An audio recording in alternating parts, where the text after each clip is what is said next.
بسم اللہ الرحمن الرحیم الحمد للہ رب العالمین والصلاة والسلام علی اشرف الانبیاء والمرسلین اعوذ باللہ من الشیطان الرجیم بسم اللہ الرحمن الرحیم من یطع الرسول فقد اطاع اللہ، اور جو رسول صلی اللہ علیہ وسلم کی فرما برداری کرے، ان کی پیروی کرے، تو بے شک اس نے اللہ کی پیروی کی، اللہ کی فرما برداری کی۔ ومن تولا، اور جس نے منہ موڑا، فما ارسلناک علیہم حفیظا، تو ہم نے آپ کو ان پر کوئی نگہبان بنا کر نہیں بھیجا۔ پچھلی آیات میں اللہ رب العزت نے جہاد کا حکم ذکر کیا، اور آیات کا جو شان نزول تھا اس کا وقت بھی ہم نے بیان کیا کہ غزوہ احد کے بعد کا واقعہ، جب مسلمانوں پر سختی کے حالات تھے، حالات ناسازگار تھے، مسلمانوں کو بظاہر شکست کا سامنا کرنا پڑا، اور منافقین کا طرز عمل اللہ رب العزت نے کھول کر بیان کر دیا۔ پھر منافقین کا یہ طرز عمل کہ موت سے ڈرنا، جہاد میں اس لیے شرکت نہ کرنا کہ کہیں موت نہ آ جائے۔ اللہ نے موت کا ذکر کیا کہ جہاں کہیں بھی ہوگے تمہیں موت آ جائے گی، اگرچہ تم محفوظ قلعوں میں چلے جاؤ، موت کا وقت مقرر ہے۔ اس کے بعد پھر منافقین کا یہ طرز عمل بیان فرمایا کہ جب کوئی نیکی پہنچتی، کوئی بھلائی ملتی، کوئی مسلمانوں کو فتح نصیب ہوتی، کہتے یہ اللہ کی طرف سے ہے۔ کوئی نقصان پہنچتا تو نعوذ باللہ کہتے یہ آپ صلی اللہ علیہ وسلم نے غلط تدبیر کی تھی، آپ کا غلط فیصلہ تھا، تو اس کی نسبت آپ صلی اللہ علیہ وسلم کی طرف کرتے۔ تو اس کے بعد اللہ رب العزت نے اس آیت میں فرمایا کہ جس نے رسول اللہ صلی اللہ علیہ وسلم کی اطاعت کی، گویا اس نے اللہ کی اطاعت کی، اور جس نے منہ موڑ لیا یعنی آپ کی اطاعت نہیں کی، فرمایا آپ اس کے اوپر کوئی نگہبان نہیں، کوئی آپ کی ذمہ داری نہیں کہ آپ اس کو لازماً اپنی اطاعت کا حکم دیں، اس سے زبردستی یہ کام کروائیں۔ تو آپ صلی اللہ علیہ وسلم کی اطاعت کے بارے میں بہت سی احادیث میں بھی بیان فرمایا، اور قرآن کریم نے بھی مختلف مقامات پر اس کا حکم بھی دیا۔ ایک لمبی حدیث کہ آپ صلی اللہ علیہ وسلم ایک دفعہ آرام فرما رہے تھے، دو فرشتے آپ کے پاس آئے، آپ کے پاس کھڑے ہو کر انہوں نے کچھ باتیں کہی۔ ان باتوں میں سب سے پہلی بات تو یہ کہ آپ صلی اللہ علیہ وسلم کا یہ ان کا معجزہ تھا اللہ کی طرف سے کہ جب آپ سوتے آرام کرتے، آپ کا دل جاگ رہا ہوتا، صرف آپ کی آنکھیں بند ہوتی تھی، آپ کو ساری باتیں سنائی دے رہی ہوتی تھی۔ فرشتوں نے پاس کھڑے باتیں کی کہ یہ کون سے نبی ہیں، ان کی کوئی مثال بیان کریں۔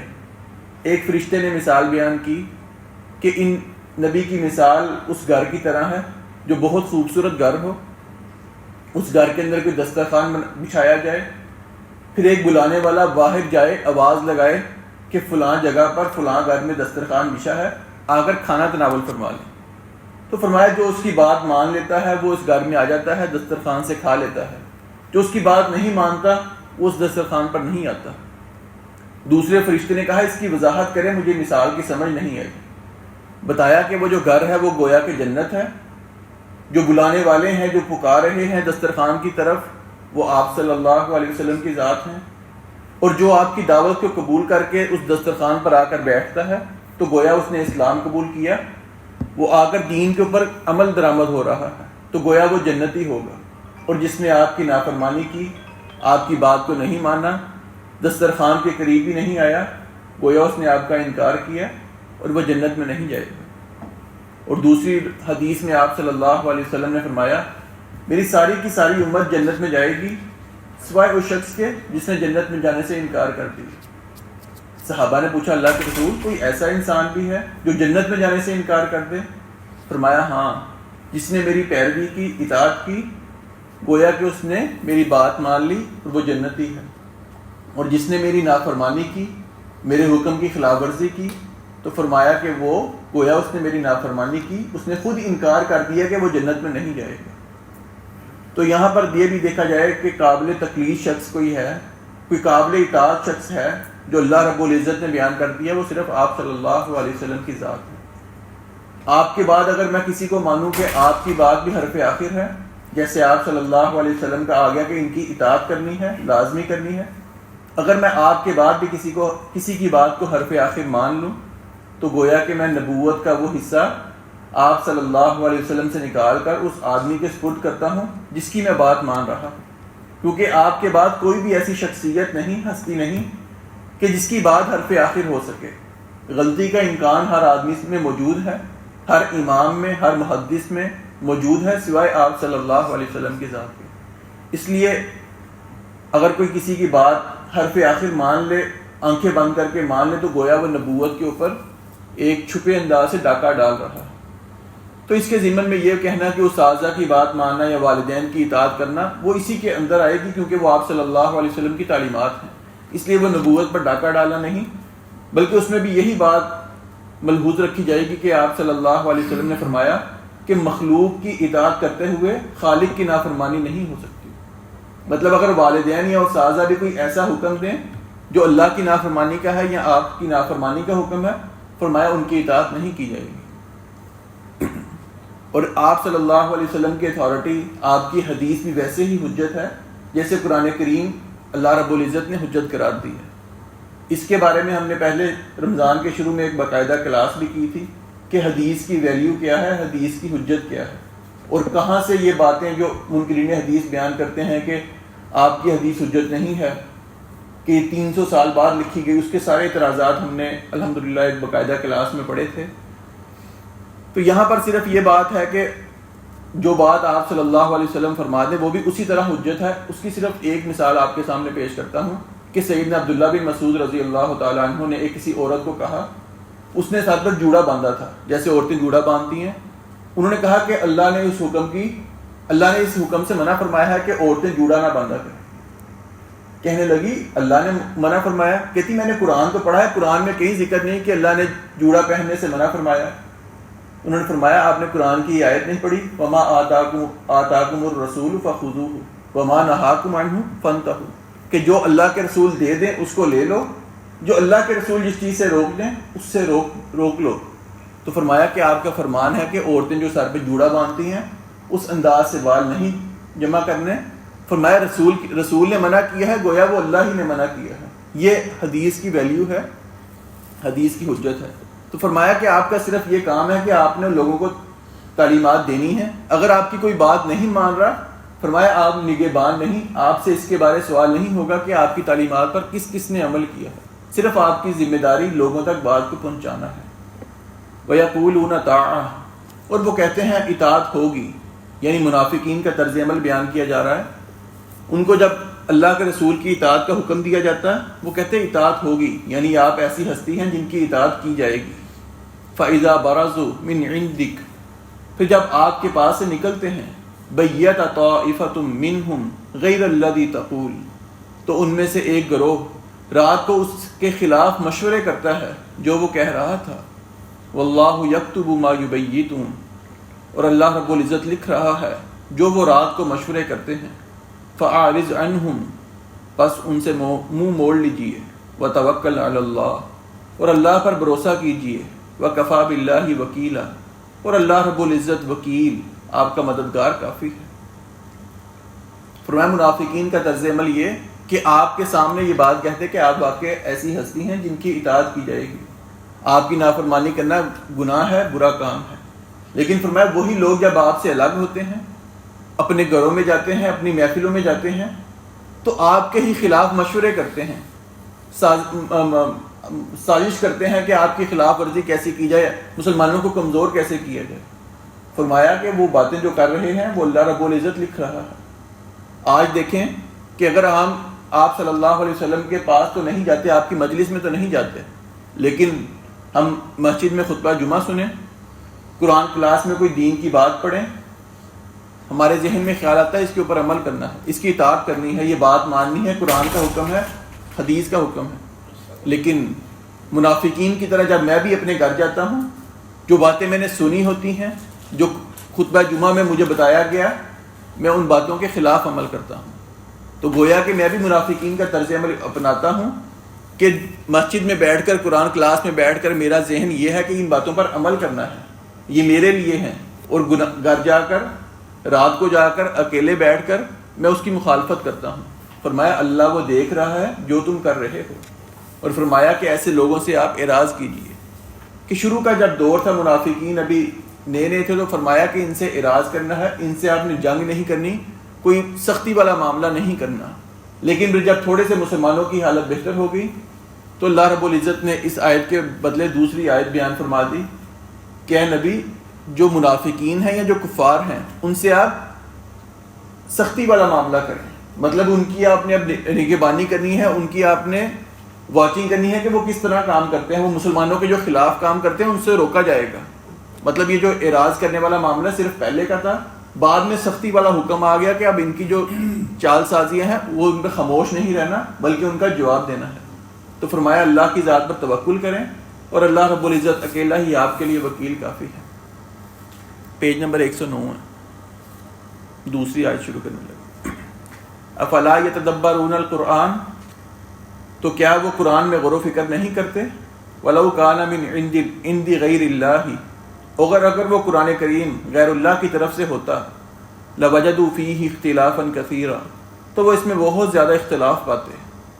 یعنی منافقین کے بارے آ رہا ہے کہ قرآن میں وہ غور و فکر نہیں کرتے کہ اگر قرآن اللہ کے علاوہ کسی اور کی طرف سے ہوتا تو اس میں وہ بہت زیادہ اختلاف پاتے.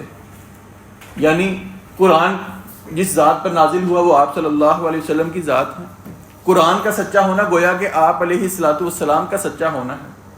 کیونکہ اگر آپ صلی اللہ علیہ وسلم کو نعوذ باللہ منافقین سچا نہیں مانتے تو ان کا تو قرآن کے اوپر اعتراض ہے کہ قرآن ہی سچی کتاب نہیں، کیونکہ قرآن جو نازل ہوا وہ آپ صلی اللہ علیہ وسلم کے اوپر نازل ہوا. فرمایا کہ اگر آپ کو رسول کے بارے شک ہے تو آپ قرآن کے اوپر غور کر لیں. قرآن پر غور کرنے سے آپ کو پتہ لگے گا کہ رسول اللہ صلی اللہ علیہ وسلم سچے نبی ہیں یا نہیں ہیں. تو قرآن پر غور کرنے کے مختلف طریقے ہیں. یعنی جو اللہ رب العزت نے یہاں پر بیان فرمایا کہ قرآن پر غور کریں کہ اگر یہ غیر اللہ کی طرف سے ہوتی تو جو اس میں غیب کی خبریں ہیں وہ آپ صلی اللہ علیہ وسلم کیسے بیان کر دیتے. یعنی وہ پرانے زمانے کی کئی سال گزر کے وہ پرانی باتیں نہ آپ نے کسی سے پڑھا نہ آپ نے کسی سے سنا، تو وہ باتیں آپ نے من معان کیسے بیان کر دی. جیسے جب آپ کو معراج کا موقع تھا، آپ بیت اللہ سے مسجد اقصیٰ میں جاتے ہیں. مسجد اقصیٰ کو آپ نے دیکھا، وہاں پر امامت کروائی. جب واپس آئے تو اس نے ابو جہل نے آپ سے سوال کیے، اچھا بتائیں اگر آپ واقعی سچے نبی ہیں تو آپ مسجد اقصیٰ میں گئے ہیں تو مسجد اقصیٰ کی شکل و صورت کیسی تھی؟ ان لوگوں نے سوال کیے جو مسجد اقصیٰ کو دیکھ چکے تھے کہ اس کی کھڑکیاں کتنی ہیں، اس کے دروازے کتنے ہیں، اس کا محراب کیسا ہے. تو آپ صلی اللہ علیہ وسلم نے فرمایا کہ مجھے وہ، اب ہم بھی یہاں بیٹھے ہمیں نہیں پتا کہ یہاں کتنی لائٹیں لگی ہیں، کتنے پنکھے لگے ہیں. تو فرمایا کہ میرے اوپر وہ چیزیں مشابہ ہونے لگیں. تو اللہ رب العزت نے میرے سامنے مسجد اقصیٰ کو لے آئے، میں نے گن گن کر چیزیں لوگوں کو بیان کر دی. تو فرمایا یہ قرآن بھی ایسے ہی ہے، پرانی غیب کی خبریں ہیں، تمہارے لوگ جانتے بھی ہیں. اگر کوئی بات جھوٹی ہوتی تو آپ صلی اللہ علیہ وسلم کے اوپر جو قرآن نازل ہوا اس میں کوئی جھوٹی بات ہوتی. دوسرا اس کا ایک پہلو یہ بھی ہے اعجاز کا یا غور و فکر کا کہ جو اللہ رب العزت نے اسلوب بیان کیا ہے، جو الفاظ کا چناؤ کیا ہے، وہ پورے قرآن میں اللہ رب العزت نے ایک طرح کا اسلوب بیان کیا ہے. اس اسلوب میں بھی اللہ رب العزت نے کوئی فرق بیان نہیں کیا. اور اس میں جو فصاحت و بلاغت جو عربی زبان کے لحاظ سے ہے، جس کا اللہ رب العزت نے کئی دفعہ چیلنج بھی دیا مکہ والوں کو کہ آپ فصیح ترین زبان والے ہیں، آپ اشعار بھی پڑھتے ہیں تو قرآن جیسا کوئی کلام لے کر آئیں. تو وہ بھی آپ کا چیلنج قبول نہیں کر سکے. حتیٰ کہ مرزا قادیانی کے بارے میں غالباً آتا ہے کہ اس نے کہا تھا کہ میں بھی قرآن لکھوں گا. اس نے بھی کچھ قرآن کی آیات کے متعلق اپنی آیات کو لکھنا چاہا، اپنی زبان میں لکھنا چاہا. اس کے اپنے ہی فالورز نے، مریدین نے کہہ دیا کہ یہ آپ نے کیسی بیوقوف والی باتیں لکھی ہیں، یہ قرآن کا اعجاز نہیں ہے جو آپ نے باتیں لکھی ہیں. پھر اس کو وہ مٹانی پڑی. اور جب آپ صلی اللہ علیہ وسلم شروع مکہ کے دور میں تھے تو اس وقت جب پرانا زمانہ تھا تو لوگ اپنے اشعار کو بیت اللہ کے پاس آ کر خانہ کعبہ کے ساتھ لٹکا دیتے. ان کا سال کے بعد ایک مقابلہ ہوتا شاعری کا کہ جس کے سب سے بہترین اشعار ہوتے وہ بیت اللہ کے ساتھ آ کے لٹکا دیتے. وہاں پر کسی نے سورۃ کوثر، انا اعطیناک کل کوثر، یہ سورت بھی لٹکا دی. تو وہ ایک شاعر آیا، اس نے آ کے یہ پڑھا، وہ دوبارہ پڑھنے لگا. اس نے کہا کہ یہ کسی آدمی کا کلام نہیں ہے، یہ اشعار والا فصیح و بلیغ نہیں ہے، یہ کسی اور چیز کا کلام لگتا ہے. یہ ہمارے اختیار نہیں ہے کہ جو اس نے اللہ رب العزت نے جس نے بھی یہ لکھا ہے ایسی فصاحت و بلاغت ہمارے ہاں یہ پائی نہیں جاتی۔ اس نے دیکھا یہ کس نے لکھا ہے، بتایا کہ آپ صلی اللہ علیہ وسلم پر قرآن نازل ہوا۔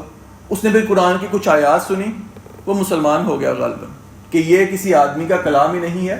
تو فرمایا کہ آپ کیوں نہیں غور کرتے، یہ قرآن جیسی کتاب ہے تو آپ غور و فکر کریں۔ اگر آپ غور و فکر کریں گے تو منافقین کے جو اعتراضات ہیں وہ اللہ رب العزت اس ذریعے دور فرما دیں گے۔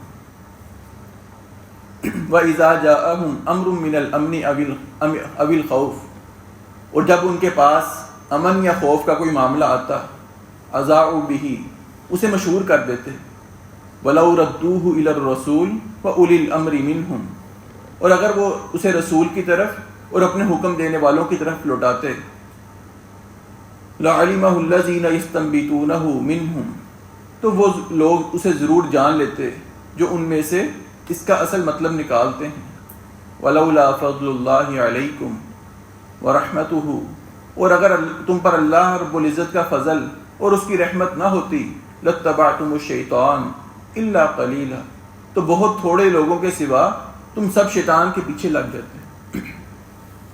فرمایا منافقین کا طرز عمل یہ تھا کہ جب پچھلی کلاس میں بات کی کہ غزوہ احد کے بعد آپ صلی اللہ علیہ وسلم چھوٹے چھوٹے دستے بھیجا کرتے، کسی کو سیکیورٹی کے لیے، کسی کو صرف ریکی کے لیے بھیجتے کہ فلاں جگہ پر کیا معاملات چل رہے ہیں، کسی کو کسی مقصد کے لیے بھیجتے۔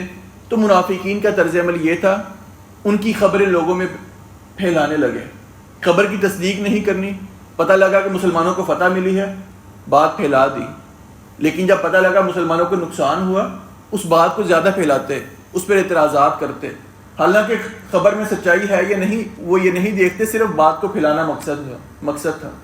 تو فرمایا کہ اگر یہ لوگ ایسی باتوں کو پھیلاتے ہیں تو فرمایا اصل تو یہ تھا کہ اس طرح کی بات پھیلانے سے پہلے وہ رسول کے پاس یا اولی الامر کے پاس، جو معاملہ والے لوگ ہیں، جو فہم رکھتے ہیں، ان کے پاس جاتے، ان کو بتاتے کہ ہمیں یہ بات پہنچی ہے، آپ اس کی تصدیق کر دیں۔ فرمایا تو وہ تصدیق کر دیتے تو یہ معاملہ نہ بگڑتا نہ۔ جیسا کہ آج بھی دیکھا جائے سوشل میڈیا کے اوپر پی ٹی آئی کے لوگ پی ٹی آئی کے بارے میں باتیں، ان کی اچھی باتیں بیان کریں گے، نون لیگ کے خلاف بولیں گے، نون لیگ والے صرف پی ٹی آئی کے خلاف باتیں بنائیں گے، پوسٹیں بنائیں گے، شیئر کریں گے، صداقت اندر کوئی بھی نہیں ہوگی۔ تو فرمایا کہ یہ کام منافقین کا ہے، اخلاقیات کے خلاف یہ کام ہے، معاشرے میں فساد برپا کرنا ہے۔ اور اس کا اللہ رب العزت نے دوسری جگہ پر بھی فرمایا کہ یا ایھا الذین آمنوا ان جاءکم فاسق بنبأ، اے ایمان والو، کوئی تمہیں کوئی فاسق آدمی خبر دے، فتبینوا، اس کی تصدیق کرو، بلا وجہ کوئی بات آپ تک پہنچے اس کو آگے لوگوں میں نہیں پہنچانا، فرمایا اس کی تصدیق کرنی ہے۔ اور یہاں پر تصدیق کا طریقہ بیان فرمایا کہ رسول کے پاس بات کو لے کے جایا جائے یا معاملہ والے، معاملے والے سے وہ مراد ہیں کہ جو بھی انچارج ہے اپنی ذمہ داری کا۔ مثال کے طور پر کوئی اسکول میں ہے تو اسکول کا جو پرنسپل ہے یا جو ہیڈ ہے وہ انچارج ہے۔ اب اسکول کے بارے میں کوئی بات ہوگی ہم اس کے پاس جائیں گے، کوئی مسجد کا معاملہ خراب ہوا ہے مسجد کی انتظامیہ کے پاس جائیں گے، کوئی ڈاکٹر ہے، کوئی بیماری ہے، بیماری کا علاج ہم ڈاکٹر کے پاس جا کے کروائیں گے۔ فرمایا جو بھی معاملہ والا ہے اس کے پاس جا کے آپ نے معاملے کا حل تلاش کرنا ہے، اس کو بات بتانی ہے، اس کے بعد آپ نے اس خبر کو پھیلانا ہے۔ اس میں فرمایا وَلَوْلَا فَضْلُ اللَّهِ عَلَيْكُمْ وَرَحْمَتُهُ، اگر اللہ کا فضل تمہارے اوپر نہ ہوتا تو تم شیطان کی پیروی کرنے لگتے، لیکن بہت تھوڑے لوگ بچتے۔ اور اس کے اولین مخاطب صحابہ اکرام کی ذات ہیں کہ اس وقت جب منافقین نے باتیں پھیلائی، فرمایا اللہ کا فضل تھا صحابہ اکرام کے اوپر کہ وہ باتیں سننے کے باوجود مسلمان کمزور ہیں لیکن ان کا ایمان نہیں ڈولا، وہ اسلام سے نہیں پھرے۔ فرمایا یہ اللہ کا ان کے اوپر فضل تھا، اور اللہ ہی کا فضل ہی انسان کو ہر وقت مانگنا چاہیے۔ جیسے اہدنا الصراط المستقیم، ہم اللہ سے سیدھے راستے کی دعا کرتے ہیں، تو سیدھے راستے کی دعا میں بھی انسان کو صرف دین کے معاملات میں نہیں بلکہ دنیا کے معاملے میں بھی یہی دعا کرنی چاہیے کہ اللہ میرے ہر معاملے میں مجھے سیدھا راستہ دکھا دے۔ حتیٰ کہ انسان اگر دنیا میں کوئی سفر کرنا چاہتا ہے، اس کا کاروباری ہے یا اس کا اپنا کوئی ذاتی سفر ہے، وہ اللہ سے دعا کرے اللہ مجھے سیدھا راستہ دکھا کہ یہ سفر میرے لیے بہتر ہے یا نہیں بہتر۔ اس کی بہترین مثال آپ صلی اللہ علیہ وسلم نے ہمیں دعا استخارہ سکھائی کہ انسان اللہ سے مشورہ کرے کہ اللہ یہ کام میں کرنے لگا ہوں، مجھے نہیں معلوم یہ میرے لیے بہتر ہے یا نہیں، اگر یہ میرے لیے بہتر ہے اس میں آسانی پیدا فرما، اور اگر میرے لیے بہتر نہیں ہے تو یہ کام مجھ سے دور کر دے تاکہ میں اس کے گناہ سے بچ جاؤں۔ تو دعا استخارہ کے ذریعے آپ صلی اللہ علیہ وسلم نے امت کو رہنمائی فرمائی کہ اللہ سے ہدایت طلب کریں، اللہ سے مشورہ کریں تاکہ آپ کے معاملات خراب نہ ہوں۔ فقاتل فی سبیل اللہ، پس اللہ کے راستے میں جنگ کیجیے۔ لا تکلف الا نفسک، آپ کو آپ کی ذات کے سوا کسی کی تکلیف نہیں دی جائے گی، یعنی مکلف نہیں ٹھہرایا جائے گا۔ وحرض المؤمنین، اور ایمان والوں کو رغبت دلائیے۔ عسى اللہ رب العزت قریب ہے، ان یکف بأس الذین کفروا، کہ ان لوگوں کی لڑائی کو روک دے جنہوں نے کفر کیا۔ واللہ اشد بأسا، اور اللہ رب العزت بہت سخت لڑائی والا، واشد تنکیلا، اور بہت سخت سزا دینے والا ہے۔ منافقین کا طرز عمل بیان کیا، اس کے بعد فرمایا آپ صلی اللہ علیہ وسلم کو کہ آپ نے منافقین کے طرز عمل کو چھوڑ دیجئے، وہ جو کر رہے ہیں کرتے رہیں۔ آپ نے مسلمانوں کے لیے، اللہ کے دین کی بلندی کے لیے جہاد کرنا ہے، میدان جنگ میں جا کر شرکت کرنی ہے۔ آپ سے یہ سوال نہیں کیا جائے گا کہ فلاں منافق یا فلاں آدمی آپ کی بات سن کر کیوں آپ کے ساتھ شرکت نہیں کرتا۔ یہی وہ اس دن والی بات کہ ہم کیا کر سکتے ہیں فلسطین کے معاملے میں۔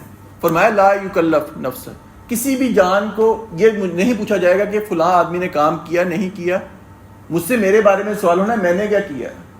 صرف اپنی ذات کا سوال ہم سے ہونا ہے کہ میں اس معاملے میں کیا کرتا رہا۔ وہی بات کہ ہم جو کر سکتے ہیں دعا کر سکتے ہیں، ان کے بارے سوشل میڈیا پہ کوئی بات کر سکتے ہیں، ان کے بارے ہم وہی بائیکاٹ کر سکتے ہیں۔ نہ کم از کم جو لوگ یہ آئی ٹی کی فیلڈ کے ہیں وہ کم از کم مل کر کوئی ایسا ایپلیکیشن تیار کر لیں کہ جس پر مسلمان اپنے بات کا اظہار کر سکیں، اپنے خیالات کا اظہار کر سکیں۔ اب فیس بک ہو گئی، یوٹیوب ہو گیا، ٹویٹر، یہ سارے ان لوگوں کے بنائے ہوئے ہیں۔ ہم اس پہ کوئی بات کریں گے ان کے خلاف ہوگی، وہ اکاؤنٹ بلاک کر دیں گے۔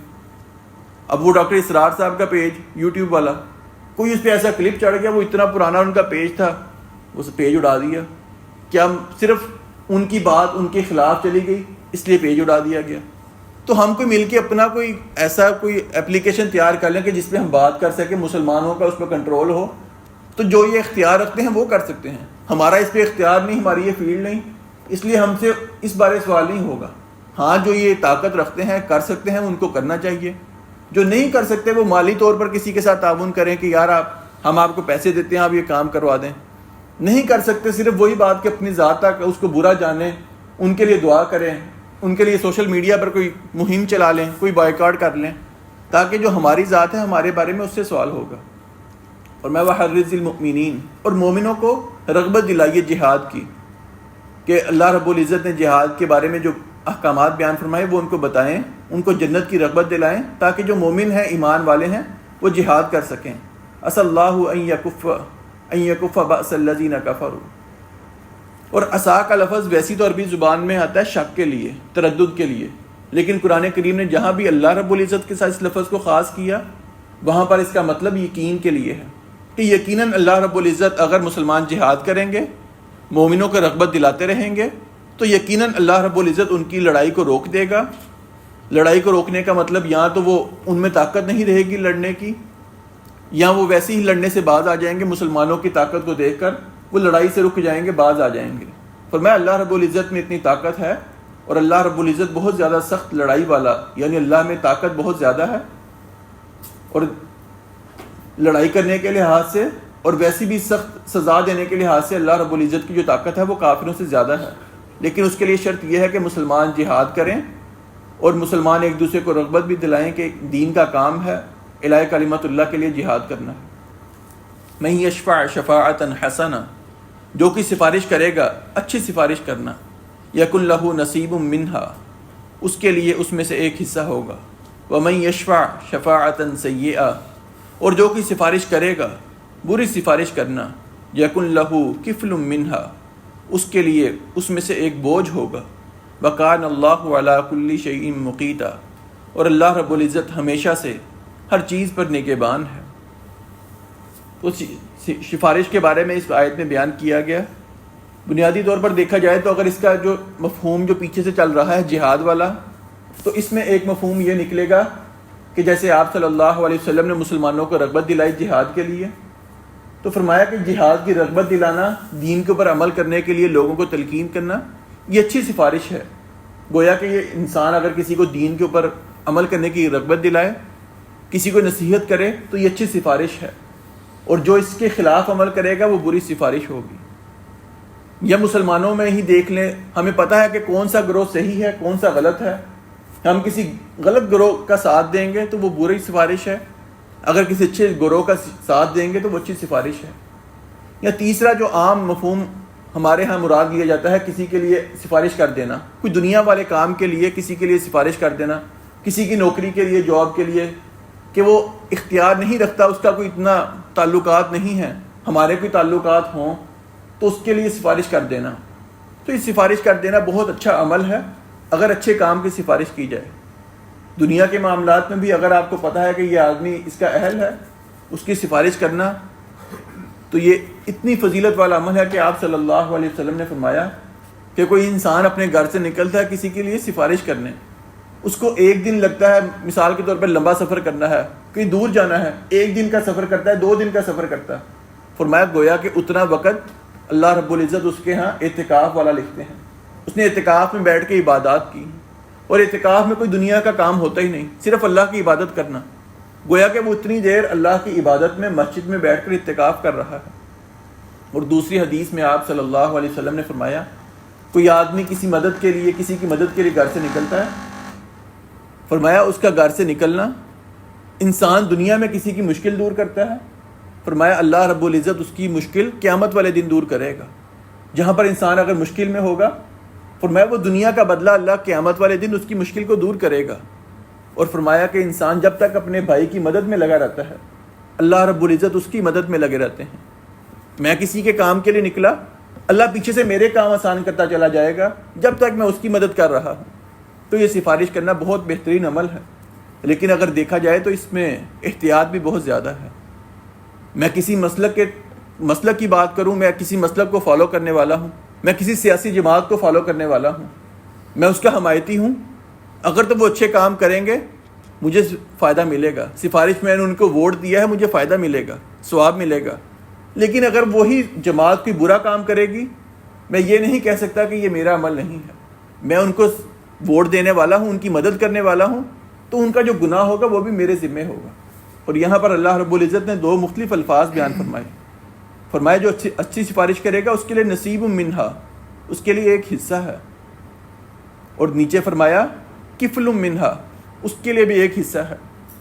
بظاہر یہ الفاظ ملتے جلتے ہیں، لیکن اگر عربی زبان میں دیکھا جائے تو نصیب کہا جاتا ہے کہ جتنا انسان کی نیت ہے اس کے مطابق اجر و ثواب اللہ رب العزت عنایت فرمائے، کم زیادہ بھی ہو سکتا ہے۔ اپنا اپنا حصہ اس کو کہہ لیں کہ مثال ہے کسی نے اچھی سفارش کی ہے، اس کی نیت کے مطابق، اس کے عمل کے مطابق جتنی اس نے مشقت اٹھائی ہے اس کے مطابق اللہ اس کو اجر و ثواب سے نوازیں گے۔ لیکن فرمایا کفل منہا، اگر کسی نے برے کام کی سفارش کی، برے لوگوں کا ساتھ دیا، کتنا گناہ کرنے والے کو ہوگا اتنا ہی گناہ اس کو ہوگا جس نے سفارش کی ہے۔ لہٰذا صرف سفارش نہیں کرنی بلکہ محتاط انداز سے، اچھے لوگوں کی سفارش کرنی ہے۔ ہاں اگر آپ دیکھتے ہیں کہ سیاسی طور پر کوئی بھی جماعت ایسی نہیں کہ جو برے قانون نہیں بناتی، اسلام کے خلاف قانون بناتی، آپ نہ ووٹ دیں۔ یہ تو بات ایسی مشہور ہے کہ ہمارے ووٹ سے کچھ نہیں ہونے والا۔ کچھ لوگ کہتے ہیں کہ جی یہ بات غلط ہے، کچھ کہتے ہیں ٹھیک ہے۔ جو سمجھتے ہیں کہ ہمارے ووٹ سے کچھ نہیں ہونے والا وہ کم از کم یہی بات کر لیں کہ جو غلط لوگ ہیں ان کا ساتھ نہ دیں۔ اب کسی بھی جماعت کو دیکھ لیں تو وہ کوئی نہ کوئی ان کا کام ایسا ہے جو دین کے خلاف ہے، کوئی نہ کوئی ان کی پالیسی ایسی ہے۔ تو اگر میں ان کو ووٹ دیتا ہوں تو میرا معاملہ یہی ہوگا کہ میں غلط لوگوں کا ساتھ دے رہا ہوں۔ تو ان حالات میں بچنا چاہیے۔ کچھ علماء پھر کہتے ہیں کہ بڑے گناہ سے بچنے کے لیے چھوٹا گناہ کر لیں، کوئی جماعت زیادہ دین کے خلاف ہے، کچھ کم ہے تو آپ کم والوں کو ووٹ دے لیں۔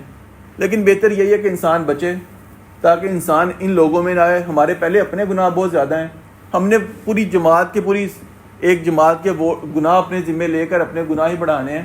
بہتر یہ ہے کہ ہم کسی کو ووٹ نہ دیں، جو معاملہ چلتا ہے چلتا رہے۔ ہم اللہ سے دعا ہی کر سکتے ہیں کہ کوئی اللہ بہترین حکمران، کوئی نیک حکمران ہمیں دے دیں تاکہ ہمارے ملک کے حالات بہتر ہو جائیں۔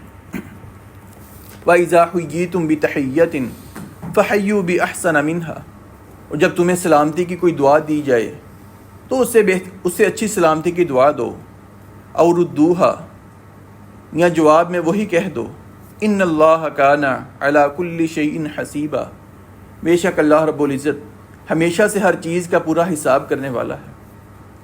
اس کے بھی دو پہلو ہیں، ایک تو وہی جنگ والا پہلو کہ جس مفہوم میں یہ آیات بیان کی جا رہی ہیں کہ اگر میدان جنگ میں آپ جنگ کرنے لگے ہیں، کفار کی طرف سے کوئی آپ کو سلامتی کا پیغام مل جائے، کوئی صلح کی دعوت مل جائے، تو فرمایا وہ اصل میں کوئی تم کہتے ہیں زندگی کی دعا دینا، زندگی کا بچاؤ کرنا۔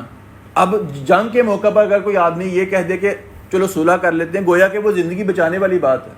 فرمایا اگر کفار کی طرف سے آپ کو یہ آفر آ جائے کہ ہم صلح کر لیتے ہیں، جنگ نہیں کرتے، فرمایا تمہیں بھی چاہیے کوئی سلامتی کا بہتر طریقہ نکالو، کم از کم وہی طریقہ اپناؤ یا اس سے بھی کوئی بہتر طریقہ اپناؤ۔ یہ نہیں کہ انسان یہ سوچے کہ یار اگر یہ تو معاملہ صرف دنیا کے مفاد کے لیے کر رہا ہے، یہ صرف فی الحال مسلمانوں کے بچنے کے لیے کر رہا ہے۔ دوسری آیت میں فرمایا کہ اگر وہ آپ کو صلح کا پیغام دیں، ان کی صلح کو قبول کرو، اگرچہ ان کی نیت خراب کیوں نہ ہو، اللہ رب العزت ان کا حساب لینے والا ہے، اللہ تمہیں کافی ہو جائے گا۔ تم نے بظاہر کا خیال کرتے ہوئے ان کی بات کو، ان کی سلامتی کی پیغام کو مان لینا ہے، امن کے ذریعے اس لڑائی کو ختم کر دو۔ یہ اس کا پہلو خاص ان مفہوم میں۔ اور دوسرا اس کا مفہوم سلام کے معنی میں لیا جاتا ہے کہ اگر کوئی آپ کو سلام کہے، السلام علیکم کہے، تو اس کو اس سے بہتر تحفہ دو، یعنی السلام علیکم ورحمۃ اللہ کہو۔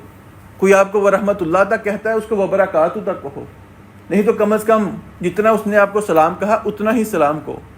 اور یہ سلام کی اہمیت اس قدر زیادہ ہے کہ آپ صلی اللہ علیہ وسلم کے صحابہ کے درمیان اس قدر اس کا مفہوم عام تھا کہ صحابہ اکرام گھر میں داخل ہوتے، گھر والوں کو سلام کہتے، بلکہ دو صحابہ صرف روزانہ بازار اس لیے جاتے کہ بازار میں لوگ ملیں گے، میں سلام کہوں گا، میری نیکیوں میں اضافہ ہوگا۔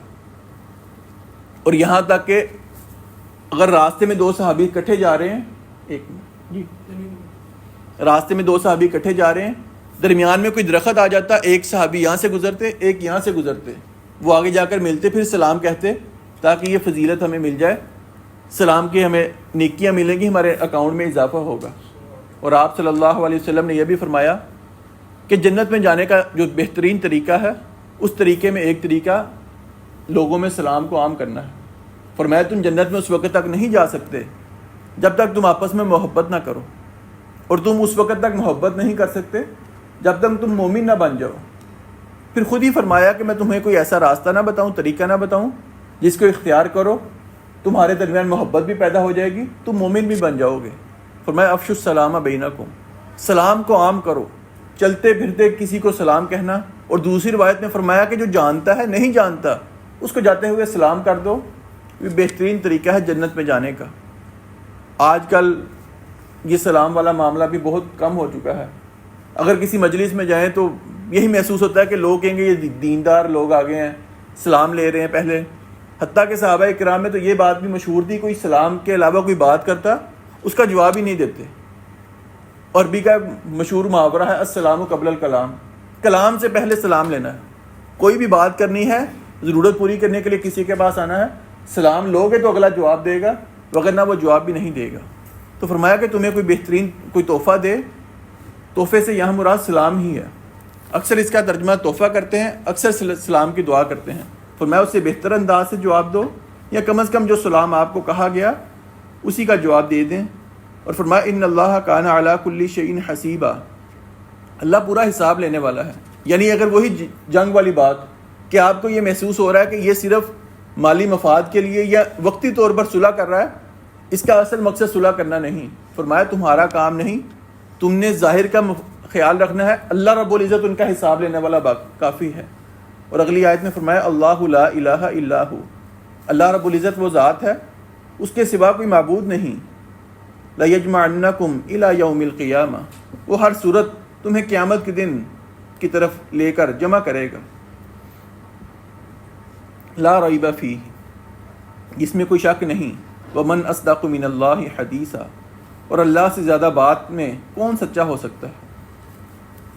فرمایا کہ تمہارا یہ کام نہیں کہ کون سیدھے راستے پر ہے، کون غلط راستے پر ہے، کون سلامتی صرف اس لیے چاہ رہا ہے کہ امن میں آ جائے، مالی طور پر بچ جائے، دنیاوی فائدہ لے. فرمایا اللہ کا کام ہے کہ اللہ رب العزت ان کا حساب لے گا. تمہارا دنیا میں کسی سے حساب لے لینا یا دنیا میں یہ کہنا کہ یہ صرف مالی مفاد کے لیے ہے، یہ وقتی طور پر آیا ہے، کہنا درست نہیں ہے. جیسے ایک صحابی جنگ کے موقع پر تھے، ایک آدمی کو مارنے لگے، تلوار اٹھائی، اس نے کلمہ پڑھ لیا، صحابی نے اس کی گردن اتار دی. اللہ کے رسول صلی اللہ علیہ وسلم نے ناراضگی کا اظہار کیا کہ اس نے کلمہ پڑھ لیا، تم نے گردن کیوں اتاری؟ کہا اللہ کے رسول اس نے تو صرف موت کے ڈر سے کلمہ پڑھا ہے. فرمایا کہ تو نے اس کے دل میں جان کر دیکھا تھا کہ اس کی نیت خالص تھی یا نہیں؟ اس نے کلمہ پڑھ لیا، تیرا کام پورا ہو گیا، اس کا معاملہ اللہ کے ساتھ ہے. فرمایا اللہ رب العزت کی ذات کافی ہے جو حساب لینے والی ہے، تو انسان کا کام نہیں.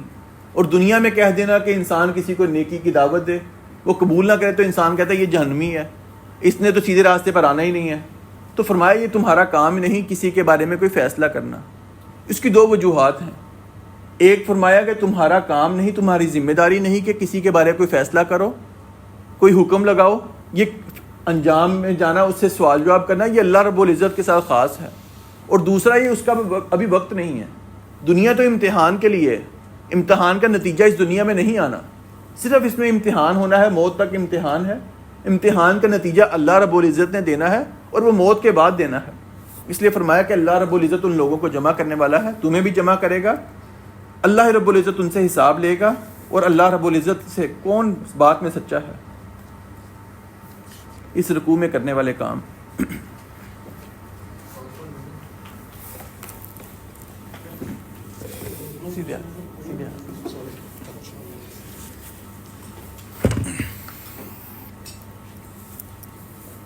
اکثر لوگ کہتے ہیں کہ السلام علیکم حنف چھوڑ دیتے ہیں. اچھا آپ نے بات کی، اصل جو لفظ ہے وہ السلام علیکم ہے، اس سے نا مطلب بدل جاتے ہیں. تو اگر کوئی ایسے آدمی کہے تو اس کو پہلی بات آپ سمجھائیں کہ یہ مطلب نہیں ہے. دوسرا یہ ہے کہ اکثر لوگ جو کہتے ہیں کہ ان کو علم نہیں ہوتا، وہ جان بوجھ کے نہیں کہتے، وہ عدم علم کی بنا پر ایسے کہتے ہیں. بہتر تو یہ ہے کہ ان کو سمجھایا جائے، لیکن اس طرح ان کا جواب دے دیں کیونکہ ان کی نیت خراب نہیں ہے. جیسے وہ انشاءاللہ لکھنے میں ہے، اس کو اگر ساتھ ملا کے لکھتے ہیں، مطلب الف نون، آگے سپیس ڈالیں گے، شین الف آئے گا، آگے حمزہ آئے گی، آگے اللہ لفظ اللہ آئے گا.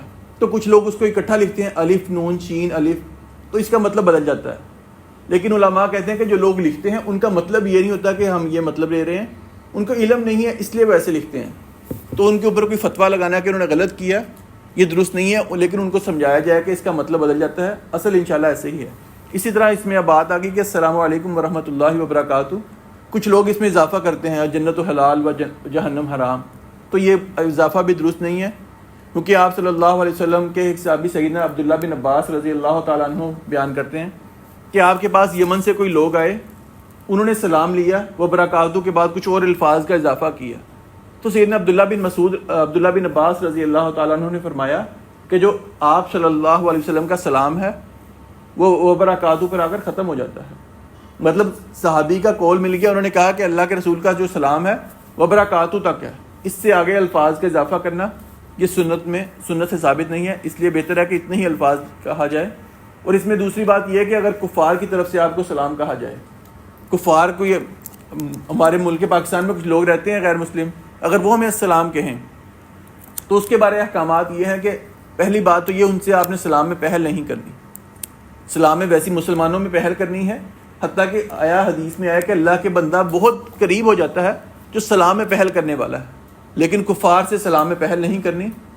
اگر وہ آپ کو سلام کہیں گے ان کے بارے میں ہے صرف آپ نے وعلیکم کہنا ہے، کیونکہ کفار اکثر بد دعا دیتے ہیں السلام علیکم. آپ صلی اللہ علیہ وسلم کو بھی وہ اسی طرح انداز سے آ کے کہتے ہیں السلام علیکم السلام علیکم، یہ موت کی بد دعا ہے. تو فرمایا ان کے جواب میں آپ نے صرف وعلیکم کہنا ہے کہ تمہارے لیے بھی یہی. اگر اس نے آپ کو اچھی دعا دی ہے تو اس کے لیے بھی اچھی دعا ہے، اگر اس نے آپ کو بد دعا دی ہے تو اس کے لیے بھی وہی بد دعا ہے.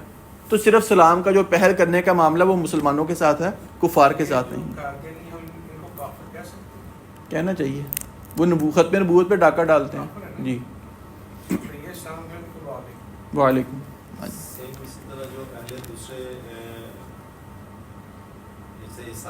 جی وہی بات ہے کہ وہ بھی مسلمان نہیں ہے تو ان کو ہم نے اسلام میں پہل بھی نہیں کرنی.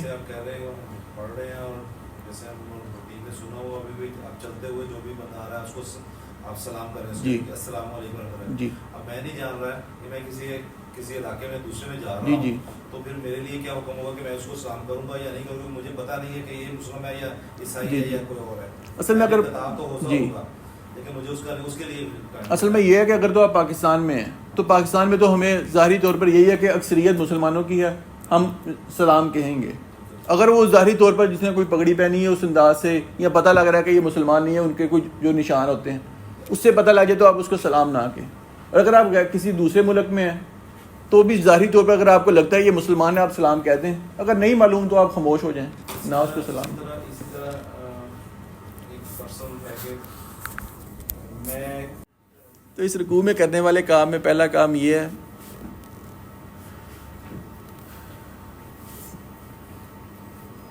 موت سے نہ ڈرنا.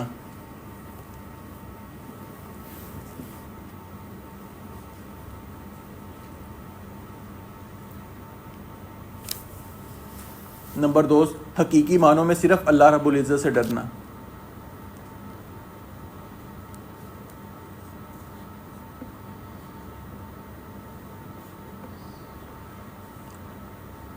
آپ صلی اللہ علیہ وسلم کی اطاعت کرنا. نمبر 3 جی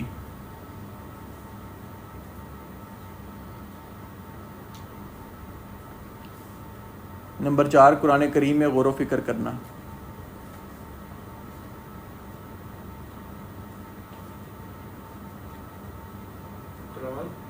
قرآن کریم میں غور و فکر کرنا.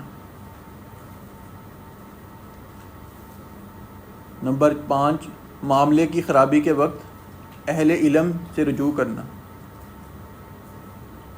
مطلب اہل علم سے مراد یہی ہو جائے گا کہ جو اس معاملے کے متعلق انچارج ہے اس کے پاس جانا.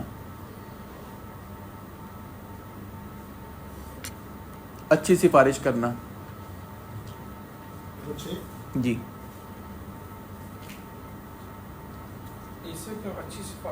مطلب جو بات کی کہ دنیا میں بھی اگر آپ نے کسی کی سفارش کرنی ہے کوئی معاملے میں تو جو سفارش اچھی ہے, کوئی اہل ہے اس چیز کا, آپ اس کی سفارش کریں. یا دین کے معاملے میں اگر جو آپ نے اگر کسی کی بات کو مان رہے ہیں, یا وہی بات کہ اگر آپ کسی کو دین کی دعوت دے رہے ہیں تو وہ اچھی سفارش ہے. اگر آپ برائی کی دعوت دے رہے ہیں تو وہ بری سفارش ہو جائے گی. اس کے بعد سلام کا جواب دینا, یا سلام کا بہترین جواب دینا لکھ لیں.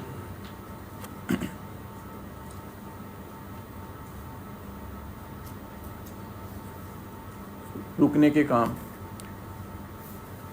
نمبر 1 لوگوں سے اللہ کی طرح ڈرنا, لوگوں سے اللہ کے ڈرنے کی طرح ڈرنا.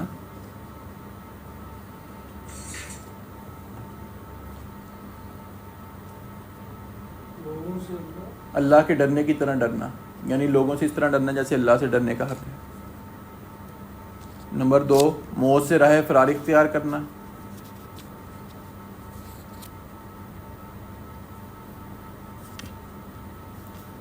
نمبر 3 آپ صلی اللہ علیہ وسلم کی نافرمانی کرنا.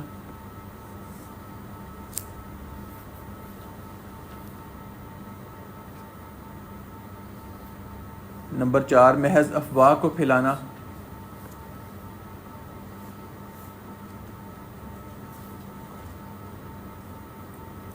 نمبر 5 بری سفارش کرنا. سبحانک اللہم و بحمدک نشہد ان لا الہ الا انت نستغفرک و نتوب الیک.